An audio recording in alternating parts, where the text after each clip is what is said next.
everybody. Week 2 is in the books at Riverside TV. I'm Jeff Gorham, and I'm joined today by my best friend in the whole world, Pep Fernandez, on the show. Welcome to the Coach's Perspective, week number 3 or 2 or whatever it is. Pep, how you doing today? I'm tired, man. The Friday night pep rally on Riverside TV, it's the best show on TV, but it's late, man. We are live on Friday nights from 11 to about midnight. I'm still trying to get caught up on sleep from last Friday so I can be ready again for this Friday because we got some more great football. Now, how many clips and highlights did we have last week? I think we had about a dozen games and scores from about 30 others, and we previewed the following week. So we do a lot. We jam-pack a lot in about 50, 55 minutes. So I'm just trying to get caught up on sleep so I can be ready for you guys on Friday night. Well, Pep, I'll tell you what, we have another great one this week. It will be Hillcrest versus Grand Terrace. That will be our big game of the week. What are your initial thoughts of that game? You know, Hillcrest starting 0-2. Unbelievable. Yeah, I'm kind of surprised. Travis Carter is a great coach. We have a ton of respect for him, and they've had a lot of success the last couple of years. But going back to even this past Friday, losing to Redlands in overtime, that was a tough one, I know, for them. But I'll say this, because I was at the game for a little bit. Their star receiver, Julian Sandoval, who wears number 2, was not dressed out. He was in street clothes on the sideline. So I know he's a big-time receiver. If he was on the field, maybe that's a different game. So I think the best is still to come for this Hillcrest Trojans team. But, yeah, a little surprised. They're 0-2 right now. But the good thing is they've got some great players, and they've got a great head coach in Travis Carter. And the season is very, very long. So they can still turn things around. Yeah, they could very easily be 2-0 as well. But on the other flip side, Grand Terrace, you know, kind of outside the skirts of out on the outskirts of Riverside. What do you know about these guys? Athletic? Yeah, super athletic, and actually not too far from here. I could probably throw a rock and get it to campus from a Riverside TV studio. But yeah, so this is a Grand Terrace team who very good last year. They were 8-4. They won the San Andreas League title, and they got bumped up in the Arrowhead Athletic Conference. So if you're a Riverside football fan, you know about the Raincross Conference, and there's 3 leagues inside of it. Well, San Bernardino County has something very similar called the Arrowhead Athletic Conference. And Grand Terrace got moved up from the San Andreas to the top league, the Sunkist League, because that's how good they are this season. So I know there's big expectations for Coach Mailo and the Titans this year. They got some playmakers. They've got a lot of speed on that team, and we'll see if Hillcrest is going to rise to the occasion because they will be chasing those Titans all around the field come Friday night. Well, we will have that game Friday night for you on Riverside TV, 7 p.m. Make sure you check it out. It'll be Ghazal, Hassan, myself, J.R. Ibarra on the sidelines. But let's talk about some of the juicy ball games we got going on this week. What do we have on the docket? Yeah, I got the schedule in front of me because there is a lot this week, and we can begin with the big rivalry game King and Ramona going head-to-head. King coming off a bye week. You know, they didn't play last week, and Ramona kind of up and down, right? You know, you lose a heartbreaker to JW North. You turn around and beat a very good Kaiser team. So I think they're just trying to, if you're Ramona, just trying to stabilize a little bit, right? It's up, it's down, it's back up. So we'll see because that King team is going to be ready to go. Jason McMains always does such a great job with them. So, and it's always fun. This is a game that Coach Mashinsky, being he's a Riverside guy, a King guy. Yeah, he is a King guy. Yeah, so I mean, this game means a lot to him. I know that. Well, I'll tell you what, they replaced the great Nate Johnson with Acosta. They have a running back, Sincere Tolbert. Yeah. And Jake Valenzuela, very, very good on offense. They didn't lose too much of a step other than Bo Bruins was probably the best running back in the state last year.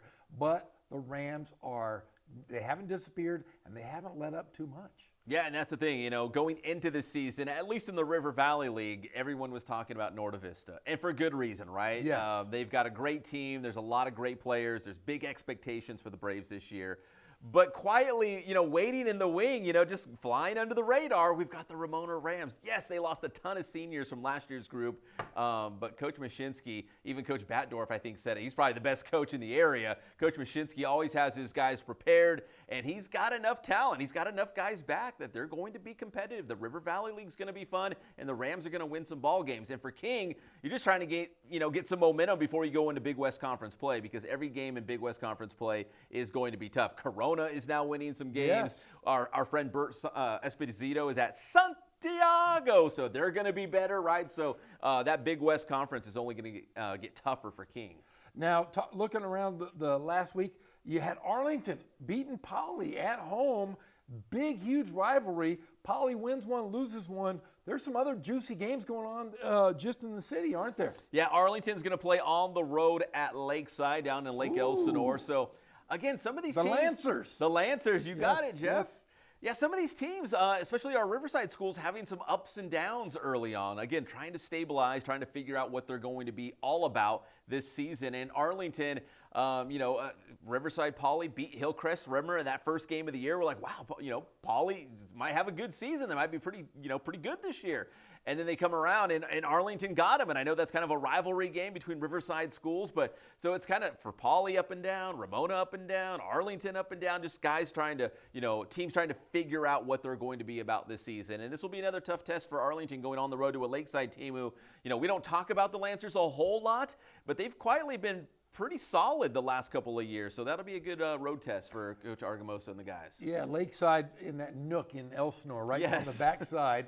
Sometimes they're really good in the past. Yeah. It'd be nice to see them kind of get going, but love to see these Riverside schools. Do we have any other Riverside teams? Well, I'm curious to see JW North. They're taking on Chino Hills. And I thought North going on the road to Beaumont last week was going to be one of the better games in our area. And I knew Beaumont's good. They're really good, and Coach Steinberg's awesome. But I really thought North was going to give them a run for their money. I thought North has enough talent, enough athleticism that they were going to make that a competitive game, and it wasn't. So my thing now is with, third in Chicago is how is North going to bounce back? How do they respond after a tough loss against Beaumont? And Chino Hills is another, tough opponent. So I'm just curious to see how the Huskies respond. Even if they don't win this week, and I think they've got a real shot to get the W, but even if they don't win, I want to see how they respond. Do they come out fighting after a tough loss like that to Beaumont? A great quarterback. In fact, he was the Southern Section Player of the Week last week. Oh, Cam Shannon? Cam Shannon was the CIF Southern Section Player. He threw 311 yards in that first win against Ramona. Yeah. Now CSDR came around and they got their first win of the season. Defending state champions. Yeah, down here at the Foothills. The Christian, Foothills, yes. Down in the San Diego area. And, CSDR, kind of like Ramona, they lost a lot of good players. They had a really strong senior class. So we're trying to find out what they're going to be all about this year. So going on the road, getting a win from a team outside the area, important, right? Especially early on in the season. We've got a lot of new guys playing in key roles. So that was a big win for the Cubs. Okay, and the last Riverside team we'll talk about is La Sierra. La Sierra starting out 0-2 so far. Who do they have next week? Well, they got Arroyo Valley, and Arroyo Valley's a team. I actually saw them the first week of the season. Haven't you? I saw them against Arrowhead Christian, and it was pretty back and forth. And I think it was 18-6 was the final score, but that game could have went either way. Arroyo Valley could have won that game. And then you turn around the following week and you see Arrowhead Christian just hammer Notre Dame, yes, 52-13. So now I'm trying to play the matching game, and I'm like, okay.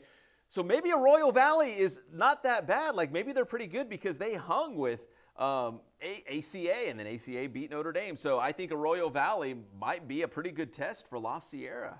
Well, that covers all of the Riverside teams, but are there any big juicy games around? The area outside. You have Centennial. Who's Centennial have this week? They're always playing somebody great. I'm glad you asked, Jeff, because they are playing Punahou from Hawaii. Oh, yes. okay. They're coming out here. They always do these big showcase games. So Punahou is actually a big-time program from the state of Hawaii. So Punahou is coming out here to take on Centennial because, they love to play those out-of-state opponents. Of course. They like some of that national recognition. So that's a big game for Centennial coming up. The other game I'm curious to see our good friend Billy Cardosi at Kaiser. Bounce back. Exactly. They're playing Paloma Valley, and Paloma Valley is 2-0 to start the season. And Juan Morita is the new head coach, but he's been a Paloma Valley guy for a long, long time, the head track coach. So they're 2-0. And Kaiser, losing that tough one against Ramona, how do the Cats respond as they take on a very good Paloma Valley team? So that's one of the big games. I'm curious to see how it pans out this coming week. Okay, now I am going to say something about this game. They're both Cats, right? Yeah, Wildcats and Cats. Yeah. Cats. So now, is the Kaiser like a house cat, like a meow? Yeah. I mean, that's what I always think when you hear cats. I always think meow. It's a tabby, yeah. I think. And Paloma Valley, they're Wildcat. Wildcats. Oh yeah, sure, okay. yeah. So it'll be cat versus cat. House cat versus Wildcat. Let's see who wins this one this week. Well, Pep, I'll tell you what, we've taken up a lot of your time, but you have a show on Wednesday nights. Yeah, we got the Inland Sports Show on Wednesday nights, and then on Friday night, of course, the pep rally right here on Riverside TV. So I'm going to head home. I'm going to get in bed early so I can be rested up for Wednesday night, of course, but also the big Friday night show right here on Riverside TV. Well, check out Pep Fernandez Wednesday nights on the Inland Sports Show and Friday nights on the Friday Night Pep Rally here on Riverside TV. When we come back, we're going to have the head coach of Grand Terrace, and Ghazal Hassan will join us to talk about this upcoming week as well here on Riverside TV. We'll be right back.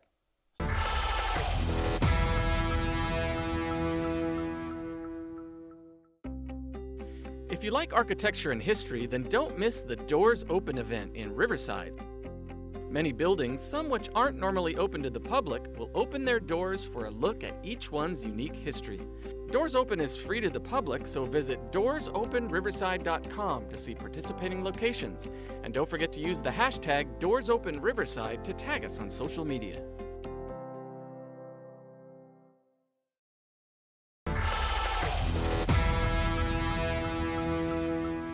And welcome back to the Coach's Perspective here on Riverside TV, as we have a great game Friday night as Hillcrest Trojans are going to play Grand Terrace, and we have the head coach of Grand Terrace right now, Chris Mahilo. How you doing, Coach?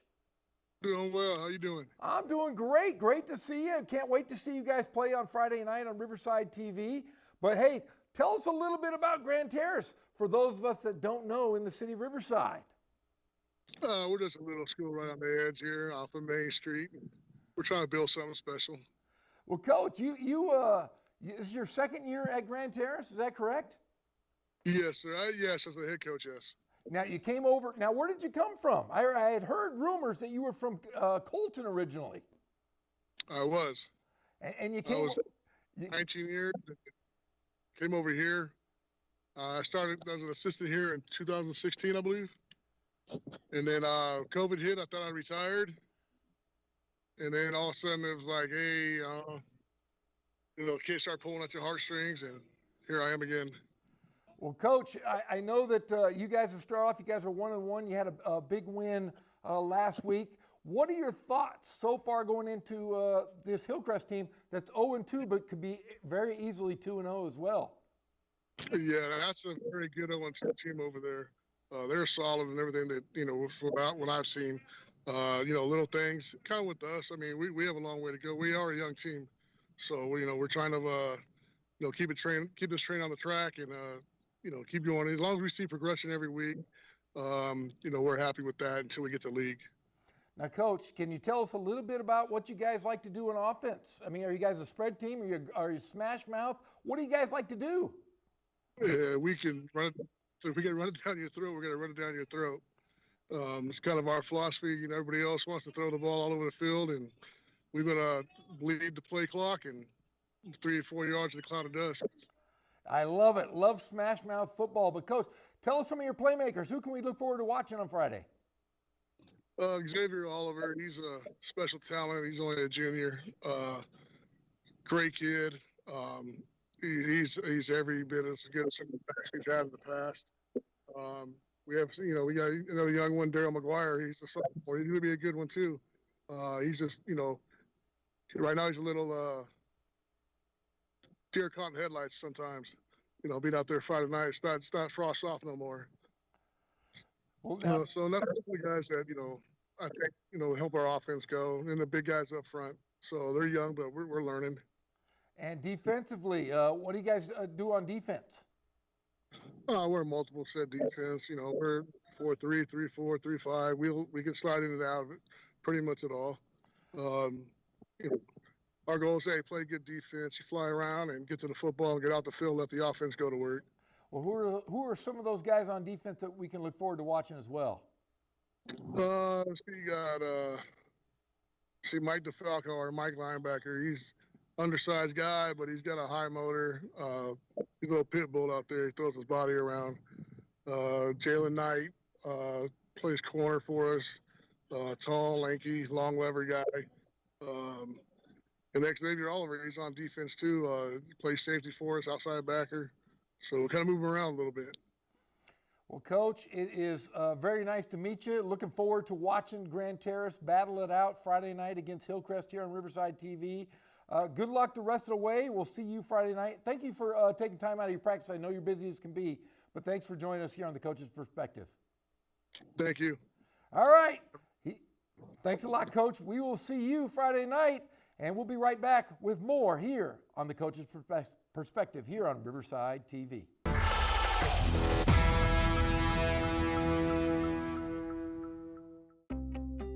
If you like architecture and history, then don't miss the Doors Open event in Riverside. Many buildings, some which aren't normally open to the public, will open their doors for a look at each one's unique history. Doors Open is free to the public, so visit doorsopenriverside.com to see participating locations. And don't forget to use the hashtag DoorsOpenRiverside to tag us on social media.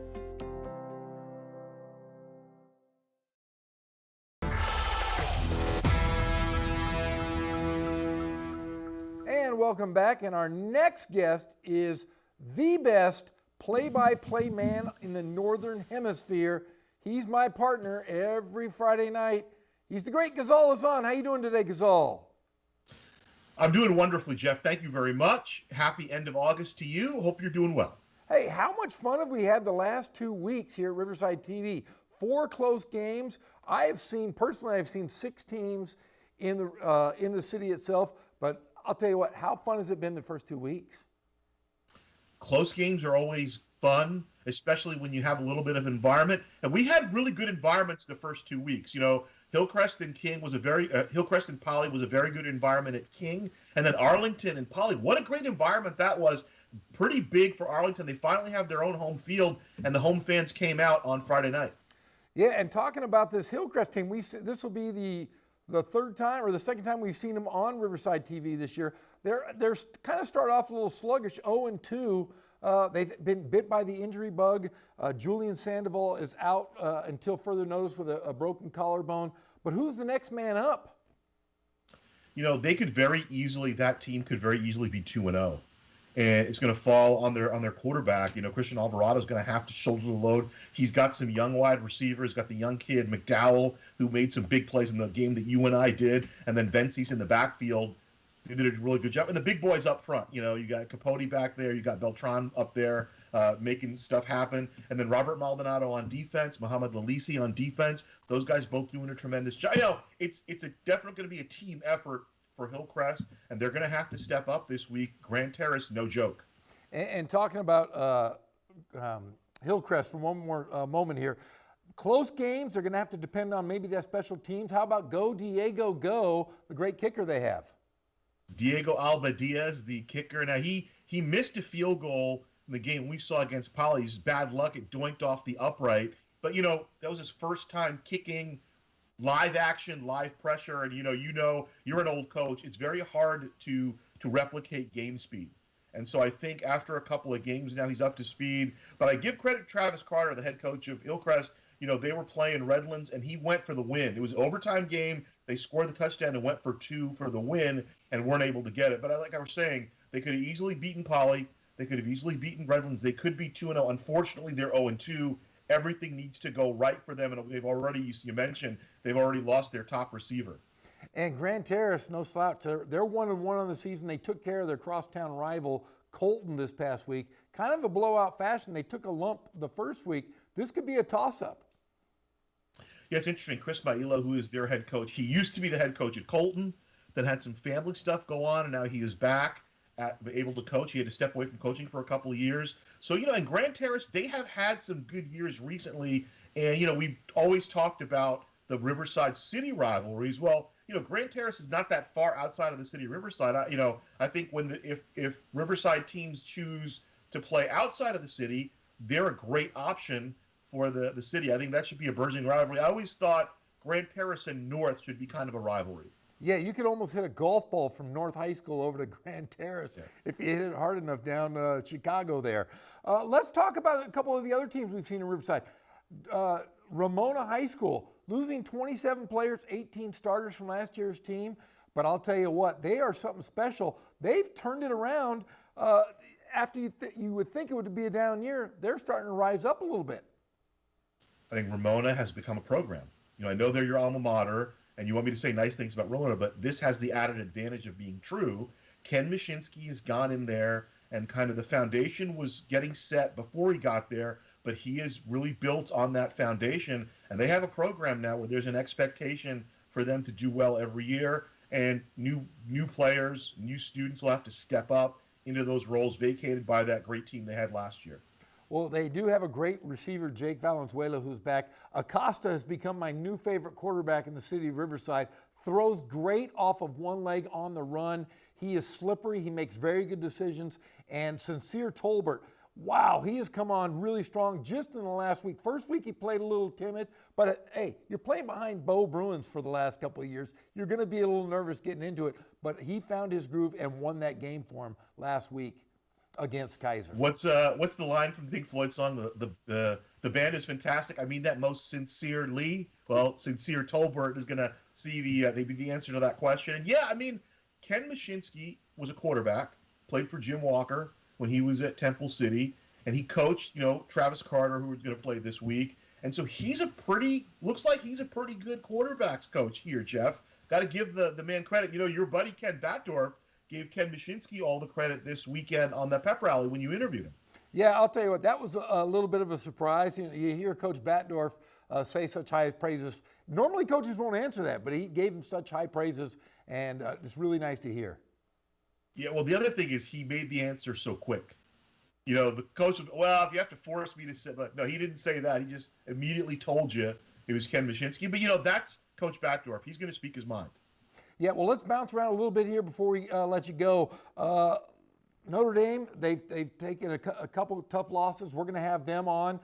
Coach Rick Pontius does a great job. Can't wait to see them. But La Sierra, dropping a couple early. Let's see what Arlington. Arlington came on strong, upset a great Poly team that you and I called on Friday night. Yeah, that was just, a lay down, drag out, physical game on both sides.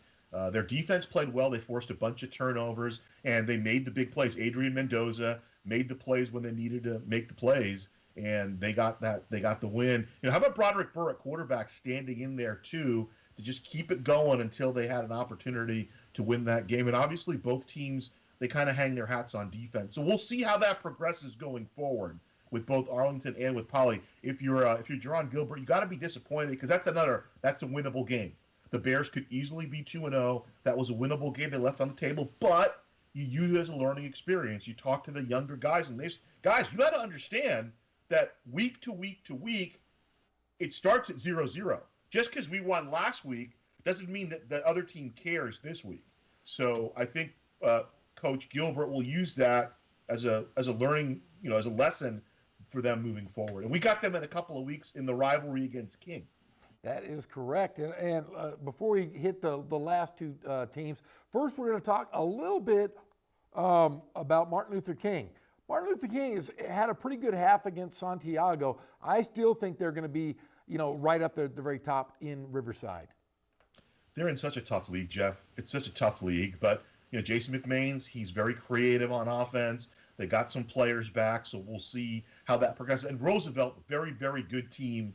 Chuck Chastain over there now. They have the horses, and they just had one of those games. It happens from week to week. The good thing is it's early. It's week 0. So again, like we talked about with Paulie, you build on that. You kind of put it in a capsule. Hey, this is what we did right. This is what we did wrong. Let's do what we did right more than we're doing what we did wrong. And talking about third in Chicago, John W. North High School, after a big win against Ramona in week 1, they go over to Jeff Steinberg up in Beaumont and take a licking. Beaumont's pretty good, I think. I think that's more about the fact that Beaumont's a really good football team this year. We both know Coach Steinberg, how hard he works, how much he puts into it. And they had a very good year last year as well. They're in a very tough league. And again, that was one of those things where Opie Vaipulu's got to check that off the box. Guys, that's over. We're 1-1. Let's work as hard as we can now to be 2-1. Now let's get to your favorite guy, my least favorite guy, Ken Batdorf and the Norte Vista Braves. They look like they're back on track after losing that first one. Batdorf, we were talking about this before we came on, reminds me of the fisherman from The Old Man and the Sea, Hemingway. Now, I know John Rice looks like Ernest Hemingway, but we'll apply Hemingway to Ken Batdorf. And I just picture him, 30 years he's been doing it, Jeff. and I picture him like the old man with the young boy modeling. His parents don't want him with Santiago. They said, you should go to another fisherman who's more successful. But no, he's loyal to Santiago, just like the ball boys are loyal to Ken Backdorf. And they go get the footballs, and they walk out onto the field at Zacher Stadium, and they look around, and the little boy says to Ken Backdorf, Coach, we got to win today. And Coach kind of smiles. He always wears the hat. He adjusts his hat, and he looks down at the young boy, and he says to him, a man can be destroyed, but not defeated. And that's kind of how I look at Norte Vista this year. They took the loss in the first week down in South Orange County. They bounced back this week, and you know what you're going to get with Coach Backdorf. Just very consistent, just like the fisherman. He's going to go out on the water every day looking for marlin, and hopefully he doesn't run into any sharks. Now, what a pleasant surprise Tajon Henderson has been, the transfer from Riverside Poly. Everybody's talking about this guy. He is a true playmaker. He's catching footballs. I mean, he had over 100 yards receiving. When was the last time that ever happened at a Norte Vista team? I mean, is he a surprise, though? Didn't we all know how good he was going to be? Maybe the surprise is they're throwing him the ball, but high school football, all levels of football now, you got to put the ball in the hands of your playmaker, and he is for sure a playmaker. And, Coach Backdorf was a very good student in college. He understands sometimes it's best to keep things simple. And I'll tell you what, they have another great running back, the junior running back, Dreddy Elaine, brother of Eddie Elaine and Freddie Holly. He's going to be something special come, hey, he's got a learning curve still. He's just a young buck, but he's going to do some damage definitely for Norte Vista and the River Valley League. Yeah, and bringing in Henderson probably helps Elaine a little bit because now he can kind of see what he needs to do, kind of start off on the bench, and then when he comes in, he'll see where the linemen are blocking, where the scheme's going, what areas of the defense can I attack. And he had a great freshman year. I'd expect him to keep that up in the sophomore year. Norte Vista, like there's no fooling anybody. They run what they run. I like to have a little bit of a wrinkle now to get the ball in the hands of their playmaker out of the backfield, maybe with some passing to keep the defense honest, though, because you need that, particularly when it comes to the playoffs. Yes, that is true. But now, before you go, do you have any last words? Last words I have, I'm just looking forward to watching Hillcrest again because the first 2 weeks they've come so close. And let's see what they can do in week 3, but they're going to have to earn it. They're going to have to work for it against the Titans of Grand Terrace. Will they remember the Titans? Or will the Trojan horse be able to get behind the lines there against Grand Terrace? I expect a really fun week. We have another big one. There's an inner city one. It's Ramona King this week too, right? That is right. That'll be going on up at King High School. So we're going to have lots of great games this Thursday and Friday night on Riverside TV. And as always, Gazal, you are the man, the myth, the legend, and the best play-by-play man in the Northern Hemisphere. I don't know anybody in the Southern Hemisphere, but I'm sure there's somebody pretty good. That's fair. Well, listen, I want you to tell Luke and Johnny good luck this week in their flag football and soccer matches, respectively. And obviously, everybody needs to tune in 11 o'clock Friday night, the pep rally. I think it's a fantastic show. I'm like Arnold Schwarzenegger. It's going to be great. There's going to be action. There's going to be comedy. And there's going to be football. More football. What do we need? Forget the cowbell. More football on Riverside TV. You got it. 11 o'clock every Friday night. Jeff, Pep, cast of thousands, Kodo, Seth, they're all back there. Well, he is the great Gazal Hassan, and he will be on the call with me Friday night as the Trojans are going to battle Grand Terrace at 7 p.m. here on Riverside TV. For everyone here at Riverside TV, thank you so much, and we will see you Friday night on the field. Good night, everybody.